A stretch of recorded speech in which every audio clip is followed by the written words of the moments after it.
Bienvenue dans Côté Sport, le rendez-vous quotidien du sport et du bien-être du Salon du Cheval de Paris. Aujourd'hui, à l'honneur, le saut d'obstacle. Et pour en parler, j'ai le plaisir d'accueillir Frédéric Lagrange.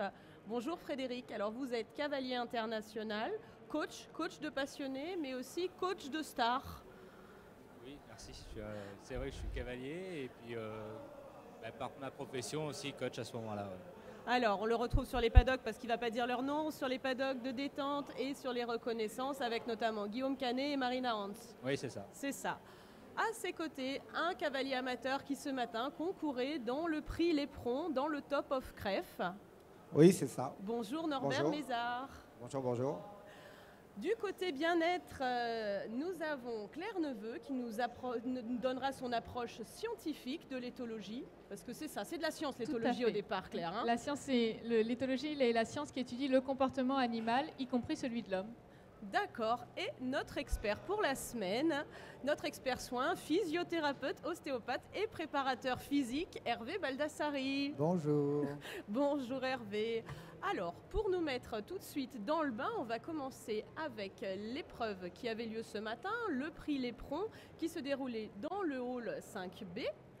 Alors, nous avons quelques images de votre parcours, Norbert. Est-ce que vous voulez les commenter ou est-ce qu'on les fait commenter au coach ? Non, les faire commenter au coach. Allez, on lance les images et on va les faire commenter au coach.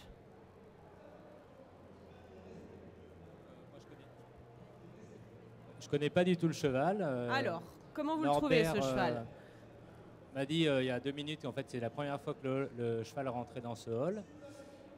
Il avait l'air un petit peu visiblement impressionné au début, mais là on voit dans sa détente, là il rentre en piste, il a le temps bien de faire un peu le tour des obstacles, de regarder un petit peu partout et de décontracter son cheval avant de partir. Donc c'est un trotteur, c'est un cheval qui a une bonne expérience en concours, qui a déjà beaucoup de bons résultats. Je crois que c'est son premier indoor. On voit un petit peu dans son galop voilà, qu'il a des origines trotteuses. Hein. Oui, hein, Alors, est-ce que la détente a été longue, Norbert ? Parce qu'on a l'impression qu'il a eu chaud. Hein. Non, là c'est le stress en fait qu'il a, parce qu'effectivement c'est la première fois qu'on vient ici avec lui, sinon pour les indoors on en a fait déjà quand même pas mal. Le seul problème c'est que c'est un cheval qui stresse beaucoup en fait. D'accord, alors ça se voit techniquement, Frédéric ? Ça se voit un petit peu, oui, puisqu'on voit le cheval un petit peu qui coupe les virages, qui regarde un petit peu encore à l'extérieur. Du coup il cherche encore un peu ses marques dans la piste. Hein. Alors, il n'y a pas tout le contrôle dessus, Norbert ? C'est pas une question de contrôle, c'est que là, il était réellement énervé, on va dire. On le voit, hein, d'ailleurs, il est blanc d'écume. Et pourtant, on a fait une détente classique, tranquille. Et voilà, quoi. C'est l'effet des projecteurs, on va dire. Alors, il faut savoir que c'est une piste quand même un petit peu particulière. C'est la piste du Gucci que fouleront les meilleurs cavaliers mondiaux dès jeudi. Donc, c'est quand même une atmosphère un peu particulière pour le cheval. Déjà, puis en même temps, c'est aussi un honneur d'être là, quoi, déjà à la base. Hein. Alors, comment on se qualifie ? Quand on est amateur, comment on se retrouve à monter sur la piste du Gucci ? Tout bêtement, en faisant quelques petits résultats. Après, alors, parce que c'est le comité régional d'équitation d'Île-de-France qui organise ces épreuves-là en fonction des catégories, le Top of Cref. Voilà, tout à fait. Donc après, on s'inscrit, puis par rapport à ça et à nos résultats, ils décident ou non de nous faire parcourir ou pas. D'accord. Alors, quelle impression de monter sur cette piste ? Une impression très chaude, on va dire, déjà pour commencer, aussi bien pour le cavalier que pour le cheval. Parce qu'on a des émotions, parce qu'il fait vraiment chaud dans le Non, hall 5B. c'est parce qu'il fait vraiment chaud. Vraiment chaud. D'accord, parce que jusque-là, on avait un peu froid. Hein. C'est une bonne nouvelle. Alors là, là, il fait vraiment chaud. Et puis, en même temps, l'effet des projecteurs, tout ça. Et puis, c'est vrai qu'on a aussi une petite pression qui monte au fur et à mesure. Parce qu'il n'y avait pas d'autres épreuves. Vous venez, vous emmenez votre cheval et vous montez juste cette épreuve-là et vous repartez. C'est ça, c'est sur la journée. Tout à fait, c'est sur la journée. Donc nous, on est arrivé la veille pour éviter justement le stress du cheval. Comme ça, il s'acclimate un peu. Comme ça, on a le temps de lui montrer les lieux. D'accord. Et moi, c'est comme ça que je fais avec mes chevaux en principe. J'arrive toujours la veille quand je le peux. Et puis, je trouve que c'est vraiment bien de faire ça pour le cheval, de façon qu'il se pose un peu, qu'il n'ait pas aussi le stress du transport. D'accord. Voilà. Enfin, il peut avoir le stress des box derrière allumé toute la nuit, avec de la musique Ici, éventuellement. oui. Ici, oui, mais ailleurs, c'est pas souvent comme ça que ça se passe. D'accord. Voilà. C'est important ça, d'adapter le cheval? Donc, comme vous l'avez dit, effectivement, le cheval est un animal très émotif, hein, qui est sujet à différents stress, notamment dans la façon qu'on a de le manager et de l'emmener en concours, par exemple. Donc, le transport, effectivement, est quelque chose de très stressant. Même si un cheval ne manifeste plus, parce qu'au bout d'un moment, il y a quand même une habitude, on sait, donc par des relevés physiologiques, que ce soit le rythme cardiaque, le cortisol, qu'en fait, c'est quasiment toujours aussi stressant. Donc, Oui. d'où l'intérêt, effectivement, de l'amener avant pour qu'il ait le temps de se redétendre. Parce qu'il y a aussi un stress physique, hein, dans le transport, on se contracte, etc. Évidemment. Et moins stressant que de changer d'environnement et de dormir ailleurs, par exemple? Vous avez des études là-dessus? Il n'y a pas forcément d'études, sachant qu'il y a aussi une question d'habitude. Les chevaux de sport qui ont l'habitude de partir en concours, je pense qu'effectivement, le fait d'avoir une nuit avant le concours pour se reposer et bien dormir, c'est quand même mieux, c'est des conditions un peu meilleures que le fait d'arriver sur le concours avec le stress du transport, que ce soit physique ou psychologique. Depuis que j'opère comme ça, en fait, j'ai obtenu de meilleurs résultats plutôt que quand j'arrivais de but en blanc comme ça pour aller sur le concours. Avec le stress, le cheval est sur l'œil, il regarde partout, il ne s'occupe pas de son travail à faire. Et donc, évidemment, là, on se retrouve avec un nombre de points. Frédéric, Hervé, c'est des observations que vous avez également? Oui, d'autant que le stress est coûteux en énergie.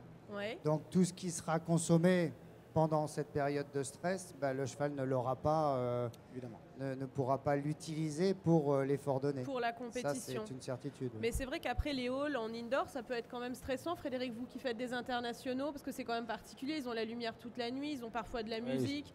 Je ne suis pas sûre que ce soit moins stressant en fait. C'est sûr que c'est un stress supplémentaire. Bon, après, les chevaux ont aussi l'habitude maintenant. Ils prennent l'habitude, c'est quand même il y a des box qui sont bien faits, les chevaux sont bien logés. Maintenant, les organisateurs font vraiment attention à ça. Alors, on parlait aussi du stress du cheval d'arriver le jour même. D'arriver la veille, c'est un stress en moins, mais ça l'est aussi pour le cavalier. Oui. Parce qu'il prend aussi ses marques, ses habitudes. Il ne dit pas, il sort pas de sa voiture ou de son camion en disant bon, vite, on en est où de l'épreuve, où est-ce qu'il faut que j'aille?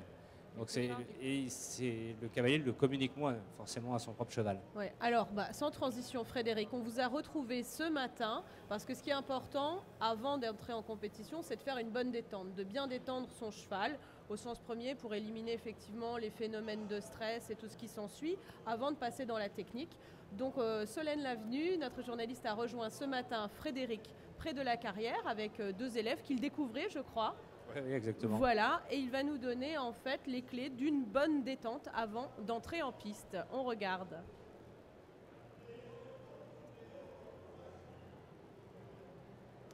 On regarde le sujet. Et prendre aussi toute la notion de l'environnement, du paddock, de la piste, du bruit, de la musique. Un cheval qui ne marche pas au paddock, il continue de s'échauffer.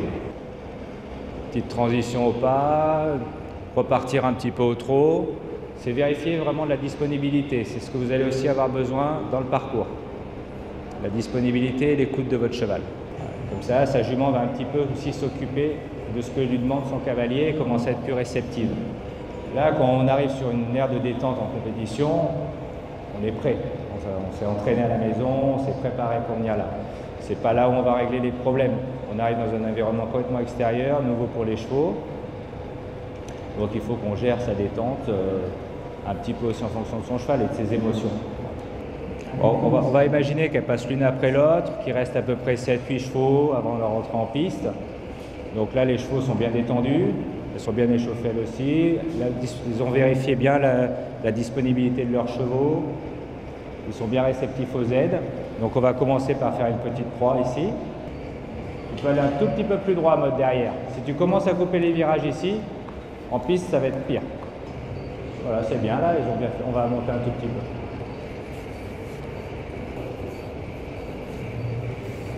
Alors c'est pas grave de faire une petite photo paddock, hein. Ça arrive, vaut mieux la faire là qu'en piste. Hein. Là c'est juste la jument, c'est un tout petit peu pressé. Il faut que Noémie soit un peu plus patiente dans sa zone d'abord à la fin.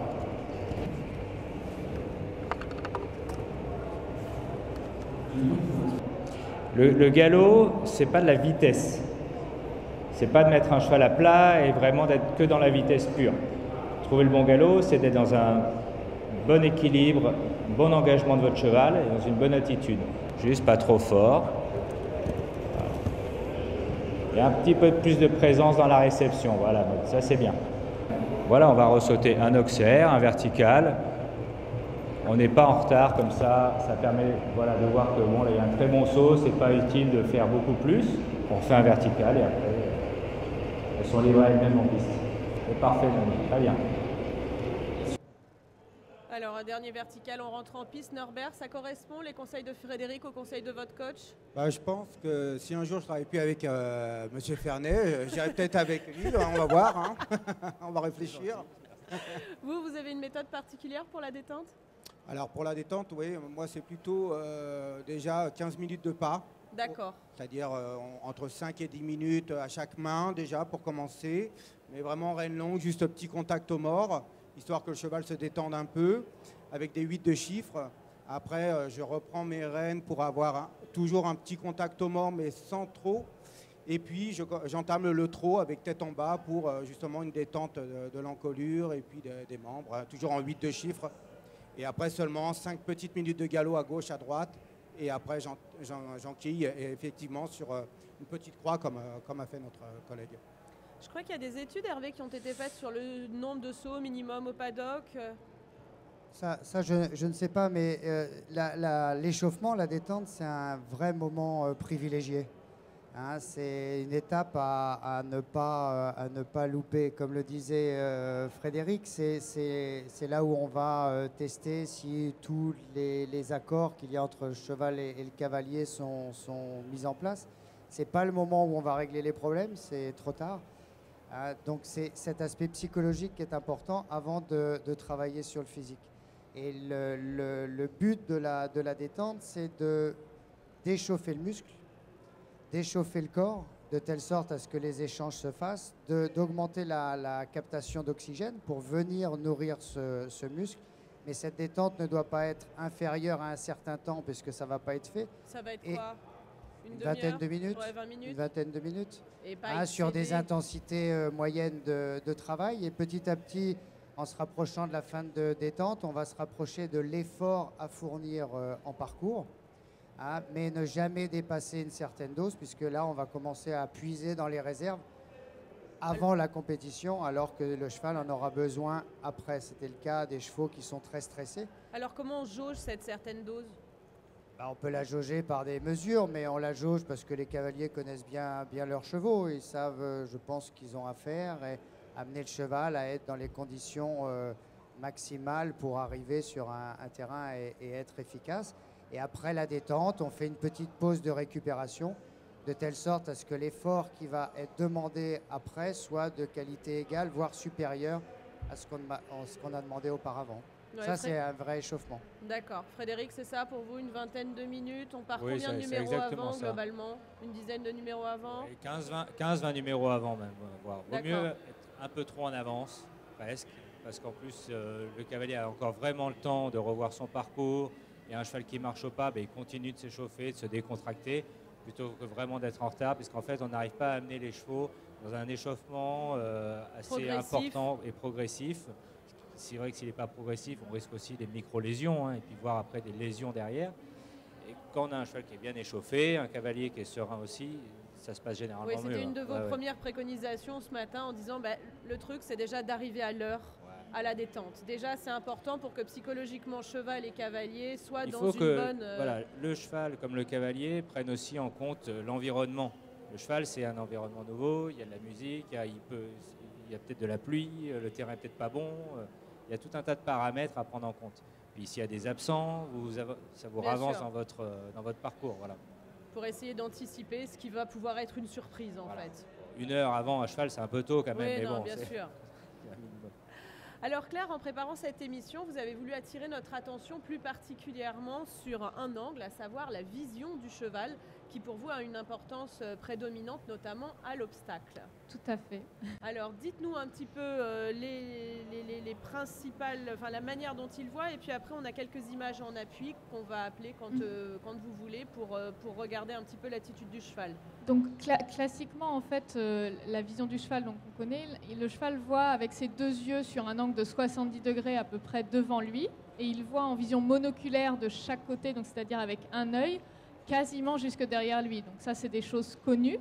il y a 2 angles morts principaux, donc juste derrière sa croupe. Et un qu'on oublie souvent, c'est juste sous son nez. On en parlait justement ce matin, parce qu'en fait, quand un cheval est monté finalement sur la main, il voit 1 mètre devant lui, il voit assez bas, donc il n'a pas la même vision que nous. Donc en fait, on appelle ça, on dit que le cheval vit dans un monde sensoriel différent du nôtre, et c'est valable aussi bien pour une autre espèce. Notre chien ne perçoit pas le monde de la même manière que nous, on le perçoit. Et au niveau de la vision, et notamment au niveau de l'obstacle, ça a des incidences par rapport à l'abord d'un obstacle. Si on remarque, et là on va peut-être passer on va mettre les images d'illustration que nous avons. C'est un ralenti, voilà, sur une approche, sur un abord. Approche, là on voit que le cheval en fait a plutôt le regard orienté vers le sol, et plus il s'approche de l'obstacle, en fait, plus il remonte son encolure, tout simplement pour évaluer la hauteur de l'obstacle et la largeur en fait. Et c'est vrai que voilà, monter des chevaux trop encapuchonnés, ça peut justement être un risque de faire des barres tout bêtement. Et vous me disiez également qu'en dressage, par exemple, le cheval doit faire entièrement confiance parce qu'effectivement, quand il se tient très très bas, voire encapuchonné, voilà, il voit plus dans que les le bout de ses reprises sabots. de dressage, et c'est vrai qu'il voit juste à 1 mètre devant lui, c'est tout. Donc il y a une vraie confiance qui se crée avec le cavalier. Ou un stress, s'il n'y a pas la confiance. Non, mais c'est sûr. Alors après, cette position-là, il y a d'autres stress physiques aussi, en plus du stress comportemental. Alors, est-ce que cette vision, justement, c'est un paramètre dont il faut prendre conscience dans l'ensemble de l'environnement du cheval? Comment on peut en prendre En fait, c'est surtout que de ces différents sens et de la façon dont il perçoit le monde, en fait, il ne réagira pas de la même manière à un même stimuli que nous, par exemple. On parle de la vision, mais on peut parler de l'audition aussi. Ils ont une audition beaucoup plus fine, donc ils peuvent réagir et sursauter à un bruit que nous, on n'entend absolument pas, par exemple à certains ultrasons notamment. Et pour la vision, un exemple tout simple, une autre particularité, parce qu'il y a plein de particularités sur la vision du cheval, c'est que son œil, en fait, quand il entre dans un endroit sombre ou à l'inverse qu'il sort dans un endroit lumineux, son œil met 2 secondes de plus que le nôtre à s'habituer en fait à ce changement lumineux. D'où, par exemple, quand on rentre dans une écurie ou même dans un vent, le cheval a un petit temps d'arrêt, tout simplement. Son œil met plus de temps que le nôtre. Donc voilà, ça peut vraiment avoir des incidences sur la façon dont on travaille avec le cheval tous les jours, juste lui laisser le temps et laisser le temps à son œil de s'habituer. Alors, et votre première préconisation, vous, c'est d'observer les chevaux, de prendre le temps d'observer les chevaux. Alors, vous en avez fait une profession. Voilà. Mais c'est le conseil que vous vouliez livrer aux cavaliers, aux passionnés. Exactement. Prendre le temps d'observer ses chevaux quand on n'est pas dessus, en fait. D'observer son cheval, comment son cheval se comporte au box, quand on le met au paddock, comment il se comporte.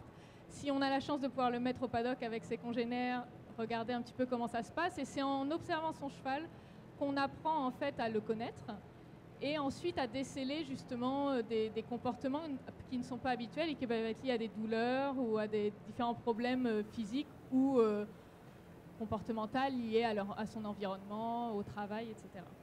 D'accord. Alors justement, on a préparé un sujet avec Hervé qu'on a été retrouvé dans le box sur le pôle éthologique pour voir la préparation à l'effort qui permet aussi justement de voir comment le cheval réagit, notamment à certains stimuli. On regarde ce sujet. L'échauffement, c'est une étape clé de l'activité sportive, de l'activité physique, et elle permet une préparation optimale de l'organisme à l'effort et une prévention des blessures. On va employer une technique qui est une technique simple que tout le monde peut pratiquer, qui est une technique appelée l'effleurage et qui va nous permettre une prise de contact avec le cheval, et en même temps ça va être un élément diagnostique puisque dans notre main on va rencontrer le tissu qui va nous dire s'il est en bonne condition. On va pratiquer maintenant une technique appelée la mobilisation passive. La mobilisation passive, elle est induite par l'intervenant, le cheval lui-même ne faisant rien. On va tester articulation par articulation dans tous les plans de l'espace. C'est à la fois une technique diagnostique et une technique thérapeutique. Et elle permet également de préparer les articulations au mouvement. Alors là, de la même façon, je vais mobiliser ces vertèbres les unes par rapport aux autres. Les techniques de massage, dans l'optique de l'échauffement, doivent être relativement superficielles et rapides, puisque qu'est-ce qu'on va rechercher? C'est un éveil musculaire, de telle sorte à ce que le cheval, dès qu'il a la selle sur le dos, le filet et le cavalier, soit déjà prêt à commencer son échauffement proprement dit. L'échauffement manuel peut être pratiqué systématiquement avant le travail. Il ne doit pas être trop à distance du moment du travail lui-même, puisqu'on aura perdu tous les bénéfices qu'on espère mettre en marche. Donc avant le travail quotidien à la maison, c'est une bonne façon pour le cheval d'être avec son cavalier, et avant la compétition également. Tout le monde peut pratiquer tranquillement ces techniques-là. Les grandes lignes, c'est le respect de la douleur, ne jamais insister si le cheval retire son membre, s'il n'est pas content. Le respect des amplitudes articulaires, un genou, il fonctionne en extension, en flexion, ne pas aller trop loin. Toutes les limitations que va nous donner le cheval, charge à nous de les respecter complètement. Alors, est-ce que cette préparation à l'effort, Frédéric, vous en avez une ou éventuellement les gens qui travaillent avec vous aux écuries préparent le cheval à l'effort? Oui, bien entendu, on les prépare du mieux qu'on peut vraiment à l'effort. Donc on n'a pas le savoir-faire d'Hervé pour faire ça. Il a dit que tout le monde pouvait le faire. Oui. Il ne l'a pas enseigné encore. Il leur manque du temps. Voilà. Aux cavaliers professionnels, n'ont pas le temps. D'accord. Un cheval prend tellement d'espace dans une journée que c'est difficile. Alors le cavalier amateur, il a plus le temps, vous, Norbert? Non, il travaille à côté. Il faut payer le cavalier professionnel, c'est vrai. Voilà. Faut payer tous les sponsors. Et le préparateur. Et le préparateur. Non, mais je pense qu'au niveau du massage, nous, on l'effectue quand on fait le pansage aussi. Oui, tout à fait. C'est une forme aussi de massage. Moi, je sais que j'ai toujours mon petit gant qui va bien pour aller frotter à des endroits où, à la brosse, on ne sentirait pas le muscle du cheval. Alors, le pansage, comme dit Norbert, est important parce qu'en plus, on a un contact avec son cheval et en plus de ça, ça permet de mieux connaître son cheval et même de détecter si un jour, là, il n'est pas pareil, il ne réagit pas pareil, il a un petit peu plus mal, voilà. Et à ce moment-là, de faire intervenir Hervé. Alors on fera un prochain sujet avec le pansage à défaut, à défaut de technique manuelle. Non, mais c'est vrai que le pansage et les bons grooms, les hommes de cheval, ils ont l'observation en eux. Et la première des choses, c'est l'observation, je pense. C'est exactement ce que j'allais dire. C'est en parallèle avec l'observation extérieure du cheval, le fait de le toucher et de regarder tout ce qui peut apparaître sur des petits défauts de la peau, etc. Ça va dans l'observation. Aujourd'hui, il y a beaucoup de marques, mais il y a beaucoup aussi de ceintures, de massages, de choses comme ça qui, pour des grosses écuries où il y a beaucoup de chevaux, voilà, ça remplace aussi quelque chose qui peut être fait manuellement par manque personnel ou de temps. Pour la préparation à l'effort ou plutôt pour la récupération, Hervé? Les ceintures de massage? Oui, c'est pour les deux. C'est pour les deux. D'accord.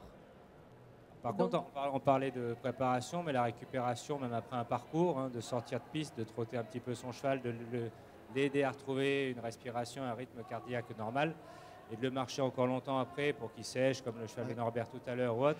Pour moi, ça c'est très très important. C'est très important pour la préparation à l'effort du lendemain. Pour le lendemain, voilà. C'est capital de ramener toutes les normes aux valeurs de repos. C'est important pour pouvoir répéter l'effort le lendemain, pour qu'il passe une bonne nuit et que le lendemain il puisse à nouveau... Pour aller sur ce que vous appelez le pic de forme au fur et à mesure de la compétition. Éviter les courbatures aussi. Oui, déjà, oui. Tout bêtement. C'est ça. Donc c'est vrai qu'effectivement, aujourd'hui, quand on a par exemple un jour, comme vous avez vous, là c'est un petit peu plus compliqué à gérer. Il faut arriver avec le cheval vraiment très en forme. Dès le premier jour, en fait. Oui, enfin, il y a une préparation déjà qu'on fait à la maison avant.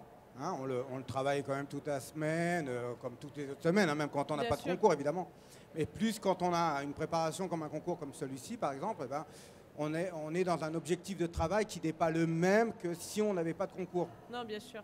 Bien sûr, voilà. Non, mais je disais ça parce qu'effectivement, Hervé expliquait qu'au fur et à mesure des jours de concours, en fait, on montait les chevaux progressivement sur un pic de forme pour effectivement récupérer et atteindre... Ça, c'est le rôle des cavaliers qui doivent penser qu'il n'y a pas 15 jours de concours, ils ont 2, 3, 4 jours de concours et il faut que le pic de forme soit reste le même, et qu'on n'ait pas une descente à être très en forme le premier jour, un peu moins, et jusqu'à louper toutes les épreuves le lendemain.